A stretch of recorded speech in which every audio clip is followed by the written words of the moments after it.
Ach, up, ach, up, ach. Oh, wang, wang, wang, wang. Good morning. My name is Chris Fox, and today we're talking about one of the principles I think that is most foundational to me getting where I am today and having accomplished almost every cool thing in my life that I've done. And the principle is that you need to always be learning. Just like a shark needs to keep swimming or it'll die, we as people, we start to grow complacent if we haven't improved ourselves recently. If it's been too long since your last accomplishment or the last time you learned a skill, we just start getting discontent. And so you'll feel this build up in you. I imagine that it's very familiar to most people watching this, where, you just don't feel right. You're just discontent and not happy, and maybe you're not even sure why. Everything seems like it's going great in your life, maybe. Or maybe it's not. Maybe things are frustrating. But regardless, you're just not happy with where you're at. So what do? Well, in my case, I look for things that I can learn. And it's been a while since I've made a video. I've been up to quite a lot of things that you'll see in this video. If you've clicked on the title, you'll see we talked about solar generators and drones. We're going to get some footage of all that stuff in this video. I'll show you what I've been learning and how it applies to writing, how I work it into my writing. So not only does continuously learning make us happier people because we're learning and growing, and this is a basic human need. It really is, I think, for everyone, for us to constantly be making little improvements and tweaks to our lives and sort of learning and growing as people. Well, I've been doing that a lot and having a blast doing it. So you get to see some footage of some of the fun stuff that I've done. Anyway, without further ado, let's jump into the meat of the video and we'll talk about what I have learned. So when I say always be learning, I mean always be looking for areas of your life that you don't necessarily know or understand and seeing if maybe you can learn. Get curious. And I'm going to give you an example of a rabbit hole that I went down so you can see one of the big skills I've learned recently.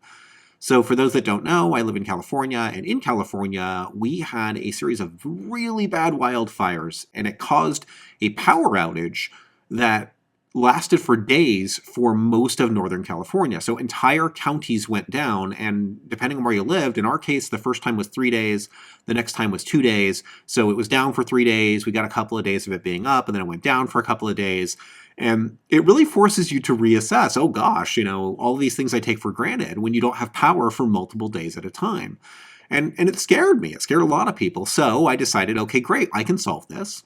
Solar generators are now a thing, where I can have a generator that's basically a battery pack and some solar panels, and I can get those solar panels out of my garage, and I can go ahead and put them up, and I can nom the sun all day until the batteries are full, and then I can use that to power my devices. And what this means is that during a power outage, I now have power. So if power goes down in my household, I can keep it running for at least 30 hours. If I have solar power, I can keep it going for even longer. And that allows me to continue working even during a time period when my entire area is without power, which quite likely could happen again this summer. I mean, every time we get wildfires, it's a real risk, and I wanted to make sure I had some coverage for that. Well, that's relevant to my writing in two ways. First, it required me to learn some new skills. I went out and I learned how does solar work, and I spent some time understanding how electricity works and reviewing some stuff I'd learned back in college so that I understood how a solar panel works and how these generators work and what's right for me and my family and how many kilowatt hours a day do I need. And I got to learn, and it felt really good. And things went well. I got my solar panels, but what I found is setting them up in my yard was a major pain in the butt. It would take me like 20 minutes to get them out of the garage and set them up, and that was just too long. So I decided, well, what if I built some kind of frames for those solar panels to sit on? It would make it much faster. And so I decided I'm going to try and do this. I've never really worked with power tools. I own a drill, but that's the only power tool I had. And I decided, I'm going to need a saw and some wood. And so I went on to Lowe's.com and checked out the wood and saw that was there, and I could get that if I wanted it, and I could go buy some screws that would work with my drill. So I decided, okay, I'm going to build this thing, and I'm going to need a saw to do it. And so I went and I bought a saw. So now I've got a saw, now I've got a drill, I got some lumber, and I actually built this solar frame. And as you can see, the first version of it's not great. It stands up and it does save some time. It was great, but I saw some major problems. So I decided I was going to make some alterations. I wanted a kickstand on the back. So I built it. I bought some hinges, and I bought a little more lumber, and I did some measuring, and I used my new tools, and voila! All of a sudden, I have frames for my solar panels, and it went from taking 20 minutes to set them up to 10 minutes. And what's the result of this for my writing? Well, If I'm writing science fiction or now, anything in modern day, I can work in solar with a good understanding of how that presents on the page and how it would work in the context of the novel. And I can do it authentically. So if somebody understands solar, they're going to know, oh, this author clearly knows what they are talking about when they're presenting this information to us. And I also learned some basic carpentry. So I am by no means some awesome carpenter, but I have the basic skills now. I can pick up some power tools. I understand what a miter saw is and what a jigsaw is and what a router is and all the various tools that I need to use. And I've started making stuff. And it didn't take me terribly long to learn. There was a little bit of investment of capital. But I'm learning, and this stuff will factor into my writing. And there are all sorts of other things that you can learn. Let's jump into my drone. So one of the shots that you'll see of the solar panels was taken with my drone. I picked up a DJI Mini 2.